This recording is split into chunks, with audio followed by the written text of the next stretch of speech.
Hello everyone, my name is Caitlin and welcome back to my channel. So this video is one that's been requested ever since I did my Barbie ranking video forever ago. I've just never gotten around to doing it, mainly because the Tinkerbell movies aren't really very nostalgic for me. Like, I watched the first one once when I was younger, but that's about it. Something I did find nostalgic about them though is the music. So for those of you who aren't familiar, for the early movies they had a Disney Channel star sing a song that would go with the movie, and then they used to play those songs on TV a lot. And so that's a main reason why I wanted to watch these movies, is just so that I could hear the songs again. And so I did that. I went and watched all of the 5 movies I hadn't seen, as well as rewatched the first one, and now I'm here to rank them for you guys today because that's what we do here. I did want to mention that I'm not going to be including any of the short films. This is just going to be focusing on the movies because that's what this video is. Also, this is just my own opinion. As always, I'm just ranking them based off of which ones I liked the best. And also, I feel like I should mention that all of these movies are good movies. Like, I enjoyed all of them and I think that they're a fun time. And so yeah, with all that being said, let's just jump right into it.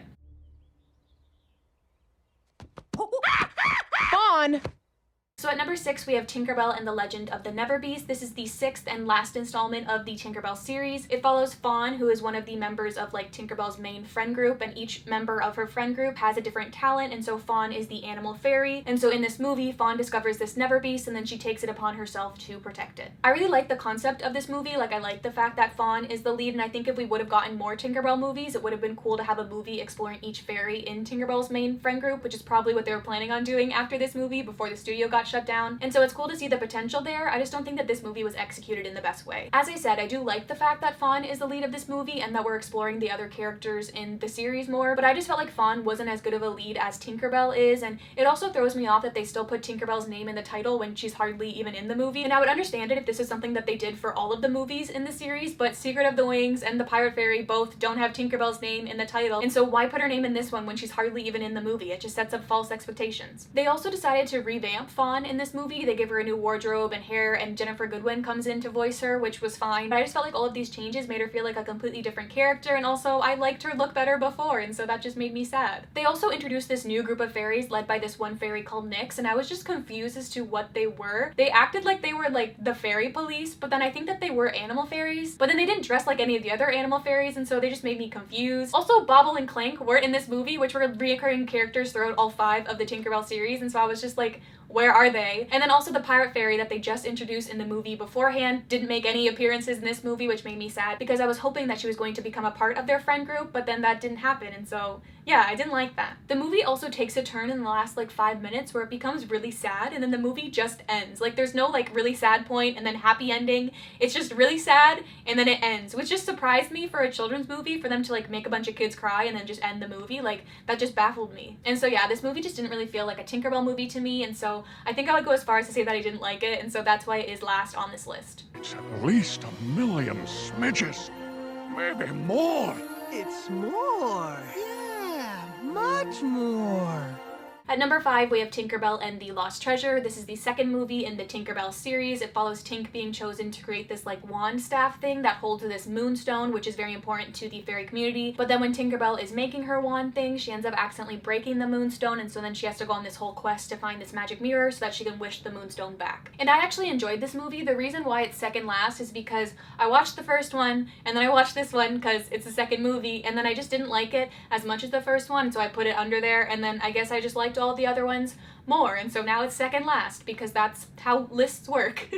I feel like this movie is very in sync with the first movie. Like, their storylines go together really well, which is something I can't say about the rest of the movies in the series. Or, well, I guess the 3rd movie does fit in okay with the first 2, but the rest of the movies really don't, which is something I didn't really like about the series overall. It's just that they didn't feel very cohesive with one another. This movie also really focused on her relationship with Terrence, which was interesting, but also didn't really make me ship them. Like, after watching the first movie, I feel like her chemistry with Vidya was way more than any chemistry she had with Terrence, and so yeah, I don't know, I just didn't really ship them, which I was surprised by. Also, the more I watched these movies, the more confused I got about the whole pixie dust situation. Like, why do they need the dust to fly in the first place? They're fairies. They're born with wings. Why do they need dust to be able to use part of their limbs? That's just dumb. Also, in the first movie, they really made it seem like Terrence was the only one working this pixie dust station. But then in this movie, there's like this whole group of fairies working there, and it's like this whole operation, which just brings up even more questions. Like, is working the pixie dust station a talent? Because that doesn't really seem like a talent. It kind of just seems more like a job. And so are all all the fairies that work at the pixie dust tree fairies with other talents, and then this pixie dust thing is like their job,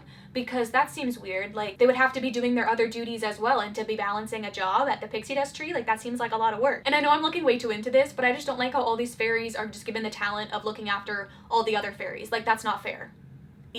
But now that I've gone off on my pixie dust rant, we can get back to this movie. Something else I didn't really like about it is that Tinkerbell goes on this quest by herself. She does meet this firefly named Blaze who she becomes friends with, but I would have liked to see one of her other friends go on this journey with her, like Terrence or one of the other girls in her fairy friend group, because the fact that she went on this quest alone meant that we didn't really get to explore any of the other characters in this movie, and so they were hardly even in it, which made me sad. But overall, I did enjoy this movie. I really liked the ending ceremony bit. I thought that that was really pretty, and so yeah, I did like this movie, and I'm sad that it is so far back on this list. You think it's heavy? No, it's light.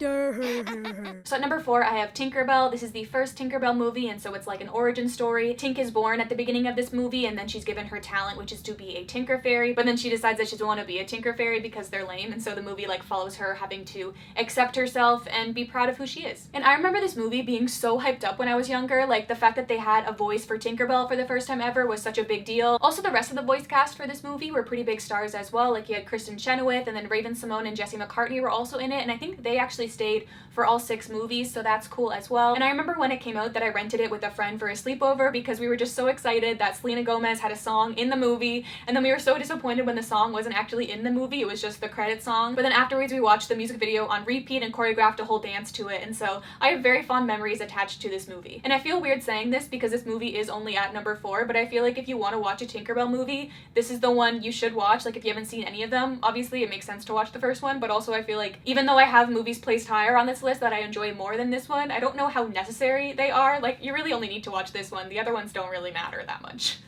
Also, after rewatching this movie, I felt like Tinkerbell should have seen some sort of repercussions for almost ruining spring for everybody. Like, if I was in charge, she would have been exiled or something. But then I guess that's not really how, like, the leader of Pixie Hollow kind of rolls. Like, she kind of reminded me of the Enchanters from Fairytopia because they're both very, like, soft-spoken, like, elegant women. And so, yeah, I don't know. I felt like she should have seen some sort of consequences, but that's fine. Also, speaking of Fairytopia, I personally think Fairytopia is a better film series about fairies, but that's fine. I think Tinkerbell is great for what it is as well. I also liked how in the end they had that Easter egg with the girl being Wendy. I thought that that was really cute, and it makes me wonder if Tinkerbell had heard her being called Wendy, if she would have treated her different in the Peter Pan movie. But then again, it's hard to see the Tinkerbell that's in the Peter Pan movie as the same Tinkerbell that's in these movies. But yeah, I like this movie. It's a good one. Tink, I told you we're not allowed to cross.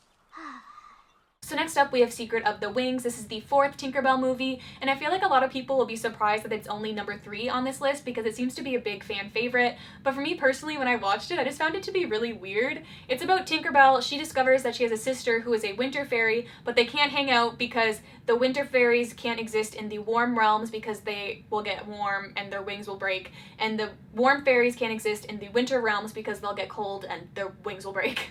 And like I said, I just found this movie to be a little bit weird. Like, it didn't really make sense to me. Like, obviously I did still enjoy it. That's why it's high up on this list, and I do think it is a really interesting concept, and so that's another reason why I placed it so high. But overall, I just have such a hard time wrapping my head around the fact that, like, Tinkerbell would have a sister. I'm just like, no, she doesn't. It's Tinkerbell. Tinkerbell doesn't have a sister. It's just such a weird concept to me, and I don't know why. Honestly, I feel like it would have made so much more sense if they had them fall in love instead. Like, the whole time I was watching the movie, I just kept thinking if they weren't sisters, this would just be the ultimate ship, and it would have been so much better. This movie also made me question the universe even more because I could have sworn that they went to the Winter Woods in the first movie, or they at least, like, flew over it, and so the fact that they didn't even mention that, like, that's the Winter Woods, you can't go there, it's forbidden, like, that seems like important information to just leave out completely. Also, the whole frost protecting plants from dying is complete fake news. I was watching the movie and I was like, there's no way this can be true, and so I googled it and it's not true. I can kind of let that slide because it's like, it's Neverland, so they can have magical frost, but I just feel like in a kid's movie to be spreading information like that, like, I feel like if I watched this as a kid, I would probably still believe till this day that frost protects plants from dying when that's not the case, and so I don't like the spreading of misinformation. Overall, I can see why this movie is a lot of people's favorite Tinkerbell movie. I think it is a really interesting concept. It's also probably the prettiest movie out of all of them, which is another thing I really liked about watching them all in one day, is that I got to see the animation improve with each movie, which was really cool. I also really liked how the first 4 movies focus on a different season, and so this one being focused on winter just made for a really pretty movie.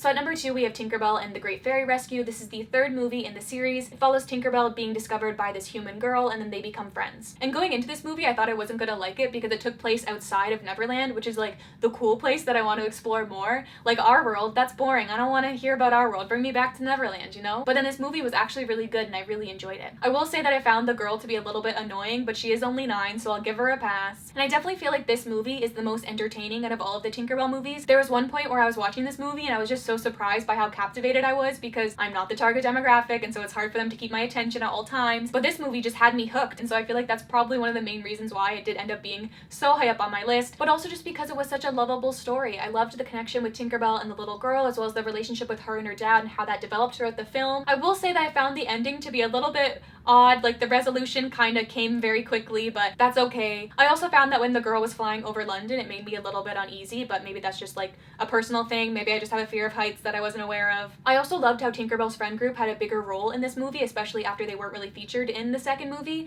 It was really nice to see them come together to save Tink, and we also got some really good moments between Tink and Vidya in this movie, which just makes me ship them even more. And I know I already said that you don't really need to watch any of the other Tinkerbell movies besides the first one, but I honestly really would recommend watching this one because I thought it was a really cute movie. Also, Bridget Mendler did the song for this movie, and so there was just something special about hearing her voice during the credits because, I don't know, I just feel like it paired really well with the Tinkerbell vibes, and so yeah, it was a really good movie, and so that's why it's number 2. She can fly, you cretins. You know he is right. That is why he's the captain. She'd just fly away, I get it. So at number 1, we have The Pirate Fairy. This is the 5th Tinkerbell movie. It's about this fairy named Zarina who used to work with Terrence at the pixie dust tree until she leaves, but then she comes back, steals the moonstone dust, and so Tink and her friends have to go stop her and get the dust back, or else they'll never have pixie dust ever again, and so it's this big adventure.